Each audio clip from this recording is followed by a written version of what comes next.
Assalamualaikum. Welcome to Foodie with Binu channel. Hi friends, எல்லாரும் எப்படி இருக்கீங்க? நல்லா இருப்பீங்கன்னு நினைக்கிறேன். நானும் நல்லா இருக்கேன். நம்ம நோம்பு திறந்தோன்னே ஏதாவது நல்ல கூலா புட்டிங்கோ இல்லைன்னா நல்ல கூலா ஐஸில் உள்ளது ஏதாவது சாப்பிடணும் போல தோணும். நல்ல வெயிலும் அடிக்குது. இப்போ ஒரு அகலமான பாத்திரத்தை இப்போ எடுத்துக்கிடுங்க. ஒரு 1/2 லிட்டர் ஃபுல் ஃபேட் உள்ள மில்க், ஆரோக்கிய மில்க் சேர்த்துக்கிடுங்க. இப்போ இந்த சுகரு பவுடரு எல்லாமே இந்த கவர்லேயே இருக்கும்.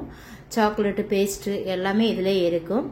இப்போ நம்ம அந்த சாக்லேட்டு பேஸ்ட் எடுத்து ஒரு ஓரமாக வச்சுட்டு இந்த கவரில் இருக்கக்கூடிய கஸ்டர்ட் பவுடரு சுகர் எல்லாமே சேர்த்து அதில் இருக்கனால எதுவுமே எக்ஸ்ட்ரா நம்ம சேர்க்க வேண்டாம். மில்கில் சேர்த்தோன்னா கொஞ்சம் கூலாக ஆகிற மாதிரி கூல் மாதிரி வந்துடும். அந்த டைமில் இந்த பால் எல்லாம் நல்லா பொங்கிட்டு இருக்கும், நல்ல ஆவியெல்லாம் வந்துடும். அந்த டைமில் இந்த சாக்லேட்டு பேஸ்ட் கொஞ்சம் இருவுன மாதிரி இருக்கும். கொஞ்சம் லிக்யூட் ஆக்குறதுக்கு இந்த ஆவியில் காட்டினா போதும். இந்த பவுலை நல்லா கழுவி வச்சுக்கிடணுங்க. நம்ம விடும்போதும் லைட்டாக கழுவி வச்சுக்கிட்டாதான் நம்ம ஃப்ரிட்ஜில் செட் ஆனால் உடனே நமக்கு இலகி வந்துடும். இப்போ நான் ஆறுனதுக்கப்புறம் ஃப்ரிட்ஜில் 1 ஹவர் வச்சு எடுக்க போகிறேன். ஃப்ரீசரில் வைக்க வேண்டாம், கீழே வச்சா போதும். இப்போ நான் வெளியே எடுத்தாச்சு. இப்போ வெளியே எடுத்து வச்சுருக்கேன் எல்லாருக்கும் கொடுக்கறதுக்கு, பிள்ளைங்களுக்கும் ஹஸ்பண்டுக்கும் எல்லாம். இப்போ ஹஸ்பண்ட் வந்தாங்க, அவங்களுக்கு கொடுக்கறதுக்கு தான் ப்ளைட்டில் எடுத்து வச்சுருக்கேன். நல்லா சூப்பராக இருந்துச்சுது, சாப்பிட்றது நல்லா டேஸ்ட்டாக இருந்துச்சுது. இப்போ அடுத்தது நம்ம செய்ய போகிறது பார்த்திங்கன்னா சிக்கன் நகஸ். அது ஒரு 1/4 துண்டு கேபேஜி, ஒரு 1/4 துண்டு வெங்காயம்.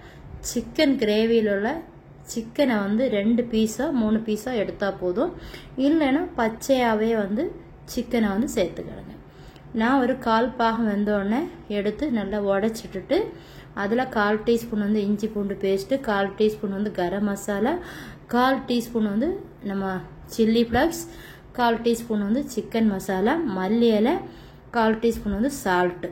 இதை நம்ம இப்போ ப்ரெட்டு பவுட்ரு பண்ணி வச்சுருக்கோம். அதில் ஒரு 3 டீஸ்பூன் சேர்த்துக்கிடுங்க. சேர்த்து மிக்சியில் நல்லா தண்ணி விடாமல் கெட்டியாக பல்ஸு கொடுத்து அங்கே இங்கேயும் பல்ஸு கொடுத்து அரைச்சி எடுத்துக்கிடுங்க. இப்போ ஒரு முட்டை ஒரு பாத்திரத்தில் ஒரு சிட்டிக்கு அளவு சால்ட்டு போட்டு நல்லா மிக்ஸ் பண்ணி வச்சுக்கிடுங்க. நமக்கு எந்த ஷேப்பில் வேணுமோ, இப்போ கட்லெட்டாக செய்யலாம், எப்படி வேணாலும் நம்ம விருப்பம்தான். ஆனால் இப்படி சாப்பிடும்போது ஒரு இன்ட்ரெஸ்டாக இருக்கும். நம்ம சாக்லேட் மாதிரி இருக்குது. கோகோனட்டு மில்கில் உள்ள சாக்லேட் போட்டிருந்தேன். நம்ம இப்போ எல்லாம் ஃப்ரை பண்ணி எடுத்துடலாம். நம்ம இப்போ ஆயில் ஆல்ரெடி நான் விட்டு வச்சுருந்தேன்.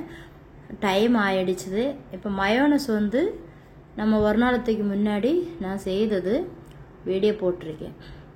அந்த லிங்க் டிஸ்கிரிப்ஷனில் கொடுக்குறேன். இப்போ தர்பூசணி கொஞ்சமாக ஒரு பாதி எடுத்துட்டு அதை ஒரு ஸ்பூன் வச்சு நல்லா மிக்ஸ் பண்ணிவிட்டு அதில் ஒரு 1/2 டம்ளர் சர்பத்து விட்டுக்கிடுங்க. அது பிறகு சியா சீடு இல்லைன்னா சப்ஜா சேர்த்தா போதும். நான் க்ரீன் கிரேப்ஸ் இருந்துச்சுது, அதையும் குட்டி குட்டியாக கட் பண்ணி போட்டேன். இப்படி குடிக்கிறதுக்கு நல்ல டேஸ்ட்டாகவும் இருந்து நல்ல இன்ட்ரெஸ்டாகவும் இருந்து திரும்ப திரும்ப குடிக்கிறதுக்கு. இன்றைக்கி நான் கடையிலேருந்து சமோசாயும் சிக்கன் ரோலும் வாங்கினேன். நிஜமாகவே நல்லா இல்லை. நான் செய்த சிக்கன் நகஸ் தான் சூப்பராக இருந்துச்சுது. நீங்களும் ட்ரை பண்ணி பாருங்கள். அப்புறம் டேட்ஸு, நம்ம சர்பத்து, வாட்டர்மெலன் இதெல்லாம் தான் சூப்பராக இருந்து. கண்டிப்பாக சேனலை சப்ஸ்கிரைப் பண்ணிக்கிறேன்.